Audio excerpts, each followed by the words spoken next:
Hello friends, salt and പേപ്പറിലേക്ക് സ്വാഗതം.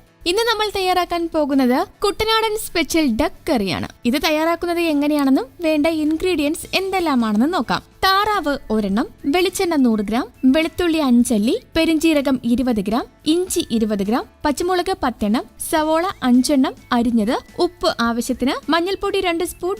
ഇനി ഇത് എങ്ങനെയാണ് തയ്യാറാക്കുന്നതെന്ന് നോക്കാം. ഒരു ഉരുളി അടുപ്പിൽ വെച്ച് ചൂടാക്കി അതിലേക്ക് എണ്ണ ഒഴിച്ച് വെളുത്തുള്ളി, പെരിഞ്ചീരകം, ഇഞ്ചി എന്നിവ ചേർത്ത് വഴറ്റണം. വഴണ്ട് കഴിയുമ്പോൾ അതിലേക്ക് പച്ചമുളക്, സവോള അരിഞ്ഞത്, ആവശ്യത്തിന് ഉപ്പ് എന്നിവ ചേർത്ത് വീണ്ടും വഴറ്റണം. അതിനുശേഷം ഇതിലേക്ക് മഞ്ഞൾപ്പൊടി, മല്ലിപ്പൊടി, ആവശ്യത്തിന് വെള്ളം ഇവ ചേർത്ത് നന്നായിട്ട് ഇളക്കുക. അതിലേക്ക് ഒരു തേങ്ങയുടെ 3/4 പാലും താറാവ് നുറുക്കി വച്ചിരിക്കുന്നതും കറിവേപ്പിലയും ഇട്ട് അടച്ചു വെച്ച് 10 മിനിറ്റ് വേവിക്കാം. വെന്ത് വരുമ്പോൾ തേങ്ങയുടെ 2/4 പാല് ചേർക്കണം. അതിലേക്ക് പെരിഞ്ചീരകപ്പൊടി, ഗരം മസാല, കുരുമുളക് പൊടി എന്നിവ ഇട്ട് തേങ്ങയുടെ 1/4 പാൽ കൂടി ഒഴിച്ച് തിളച്ചു വരുമ്പോൾ തീ ഓഫ് ചെയ്യുക. ഇനി ഇത് നമുക്ക് ആവശ്യാനുസരണം സർവിംഗ് പ്ലേറ്റിലേക്ക് മാറ്റാം. വളരെ രുചികരമായ, എല്ലാവർക്കും ഇഷ്ടപ്പെടുന്ന ഒരു വിഭവമാണിത്. നിങ്ങളിത് ഇന്ന് തന്നെ ട്രൈ ചെയ്ത് നോക്കണം. ഇനിയും ഇതുപോലുള്ള വ്യത്യസ്തമായ രുചിക്കൂട്ടുകൾക്കായി ഈ ചാനൽ ഉടൻ തന്നെ സബ്സ്ക്രൈബ് ചെയ്യുമല്ലോ.